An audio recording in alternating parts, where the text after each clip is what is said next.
नमस्ते दोस्तों, हमारी उत्पत्ति कहाँ हुई?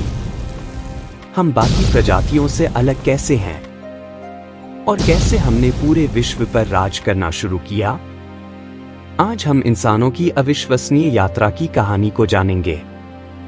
वीडियो को अंत तक जरूर देखें क्योंकि इसमें बहुत सारी दिलचस्प जानकारियां हैं। मानवता की कहानी लाखों साल पहले अफ्रीका में शुरू हुई थी, जिसे मानव सभ्यता की जन्मस्थली कहा जाता है।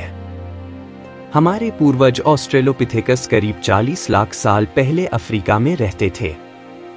इनका सबसे प्रसिद्ध जीवाश्म लूसी है, जो 32 लाख साल पुराना है। इस खोज से यह साबित हुआ कि हमारे पूर्वज 2 पैरों पर चलना सीख चुके थे, लेकिन तब भी उनका दिमाग छोटा था और उन्हें एक लंबी विकास यात्रा तय करनी थी। समय के साथ होमो हैबिलिस जैसी प्रजातियां विकसित हुईं, जिन्हें हैंडमैन कहा जाता है क्योंकि वे पत्थरों के औजार बनाना सीख चुके थे। इसके बाद होमो इरेक्टस आए, जिन्होंने आग को नियंत्रित करना और शिकार करना सीखा। यही वे क्षण थे जब मानवता का भविष्य तय होना शुरू हुआ। करीब 3 लाख साल पहले अफ्रीका में एक नई प्रजाति विकसित हुई, होमो सेपियंस। वैज्ञानिकों को मोरक्को से मिले जीवाश्म बताते हैं कि यह हमारे पूर्वज थे, जो धीरे धीरे अधिक बुद्धिमान और सामाजिक बन रहे थे। होमो सेपियंस की सबसे बड़ी विशेषता उनका तेज दिमाग था। वे भाषा विकसित कर चुके थे, जटिल औजार बना सकते थे और कला भी कर सकते थे। गुफाओं की दीवारों पर चित्र बनाना और प्रतीकों के माध्यम से संवाद करना उनके सांस्कृतिक विकास को दर्शाता है। होमो सेपियंस की एक और खासियत थी उनका अनुकूलन करने की क्षमता। जहां अन्य मानव प्रजातियां जैसे निएंडरथल और डेनिसोवंस सिर्फ एक खास वातावरण में रह सकते थे, वहीं होमो सेपियंस हर तरह की परिस्थितियों में जीवित रहने में सक्षम थे।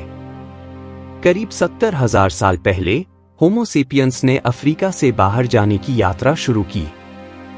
वैज्ञानिक मानते हैं कि बदलते मौसम और संसाधनों की कमी ने उन्हें नई जगहों की तलाश करने के लिए प्रेरित किया। समुद्र तटों के किनारे चलते हुए, रेगिस्तानों को पार करते हुए और पहाड़ों को लांघते हुए ये इंसान धीरे धीरे एशिया, यूरोप और ऑस्ट्रेलिया तक पहुंच गए। इसी दौरान वे अन्य मानव प्रजातियों जैसे कि निएंडरथल और डेनिसोवंस से मिले। हाल की जीन संबंधी खोजों से पता चला है कि होमो सेपियंस ने इन प्रजातियों के साथ संतान उत्पन्न की थी और आज भी हमारे डीएनए में उनके कुछ अंश मौजूद हैं।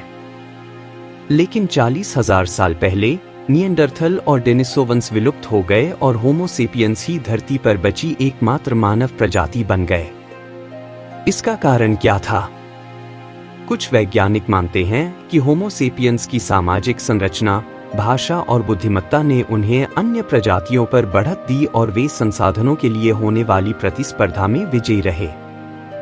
समय के साथ होमो सेपियंस ने नए तरीके अपनाने शुरू किए।